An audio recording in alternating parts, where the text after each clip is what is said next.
Gustave Thibon, l'équilibre et l'harmonie. Les fossoyeurs de l'avenir. J'ai vu récemment, affichés dans la vitrine d'une librairie d'extrême gauche, les deux slogans suivants. Mort au passé, tout pour l'avenir. Et les femmes modernes réclament l'avortement libre et gratuit.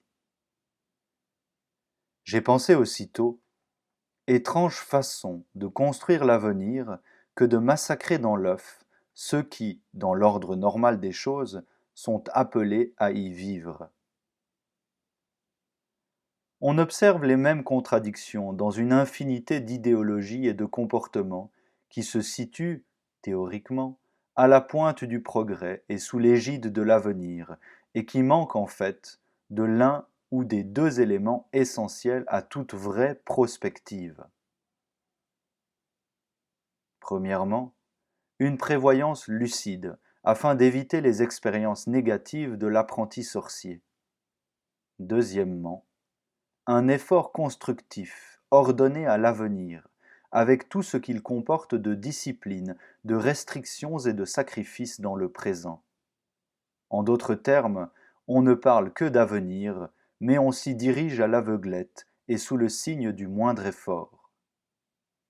À l'aveuglette, le cas est particulièrement frappant en ce qui concerne les deux vagues de fond qui ont soulevé notre époque et dont nous voyons s'amorcer aujourd'hui le reflux, à travers les ruines qu'elles ont causées. L'optimisme scientifique et technologique et l'espérance révolutionnaire. Pour le premier, l'aveuglement a porté sur les lois et les harmonies de la nature que l'homme a violées sans scrupule et sans mesure, et dont il subit maintenant le choc en retour. Si l'on en croit les lamentations des écologistes, l'avenir de la science, si radieux au début du siècle, apparaît sous les couleurs de l'Apocalypse plutôt que sous celles de l'Éden reconstruit. Quant au messianisme révolutionnaire, son ignorance concerne les lois non infrangibles de la physique sociale. L'infaillible faillite, au long de tant d'années, de tant d'insurrections libératrices, entre guillemets, n'ont pu que déplacer, sinon aggraver, les maux qu'elle prétendait guérir. La dernière en date est celle de Fidel Castro, à qui nos intellectuels gauchisants viennent de crier leur réprobation. Nous apporte la confirmation saturante du mot de Simone Weil, ce n'est pas la religion, c'est la révolution qui est l'opium du peuple.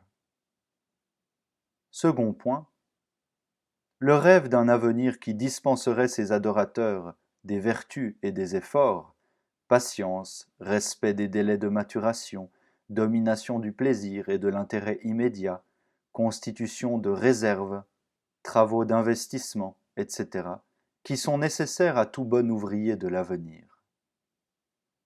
Il n'est pas une seule des valeurs, depuis l'économie jusqu'à la religion, sur lesquelles se fonde une civilisation qui n'est à sa base une politique d'investissement. Ce mot désignant un report sur le futur d'une acquisition du présent, l'incorporation d'un rejet à un projet. Tout commence en refus et finit en largesse, disait le poète. Le paysan laboure dans la brume de l'automne avant de moissonner dans la gloire de l'été. L'enfant, qui fait aujourd'hui d'ennuyeuses gammes, jouira demain des splendeurs de la musique.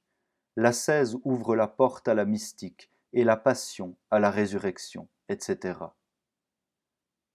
Or, n'assistons-nous pas au mouvement inverse, c'est-à-dire à la ruée vers les solutions de facilité où tout finit en refus pour avoir trop voulu commencer en largesse.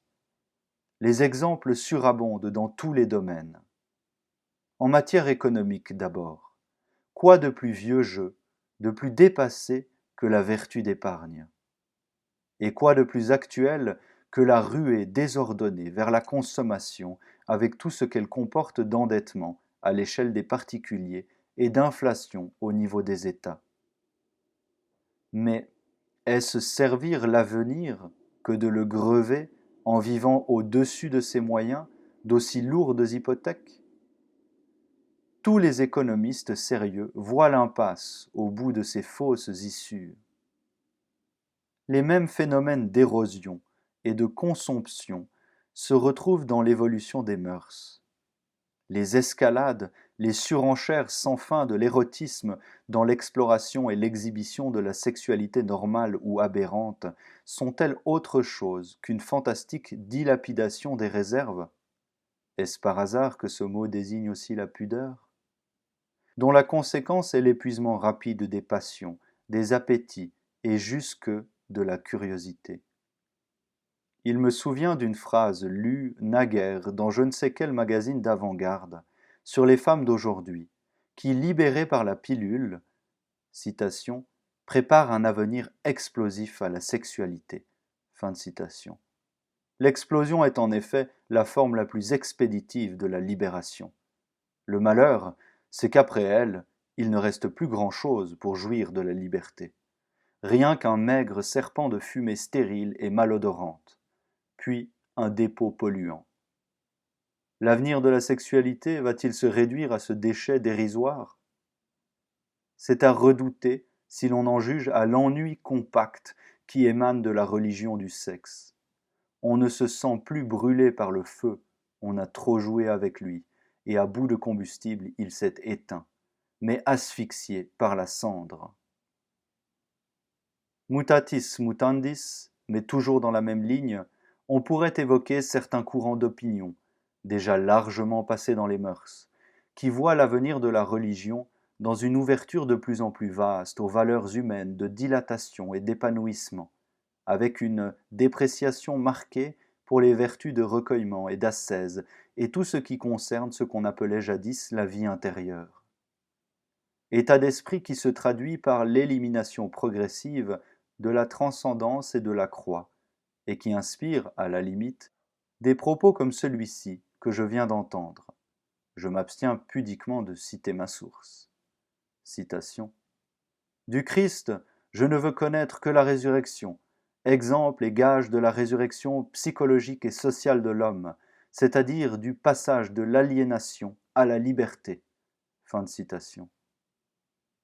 Si je comprends bien, ai-je répondu, c'est la résurrection sans la passion, le ciel sans la croix, l'illumination sans la purification. C'est un très vieux rêve. Il a, hélas, cette triste particularité de se prolonger en cauchemar après le réveil. On pourrait multiplier à l'infini de tels exemples. Ils ont tous pour commun dénominateur la recherche d'une satisfaction superficielle et à court terme, au détriment des besoins profonds et des réalisations à longue échéance.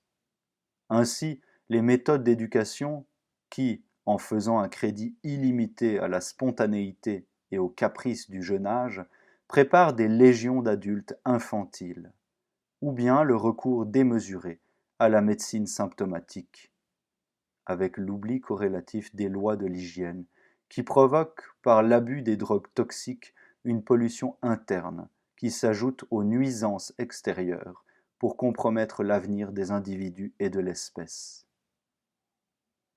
Conclusion, démythifier l'avenir et le prendre en charge. Il n'est pas ce que nous le rêvons, il sera ce que nous le ferons. Et c'est à lui que nous pensons quand nous essayons de sauver et de transmettre l'héritage du passé.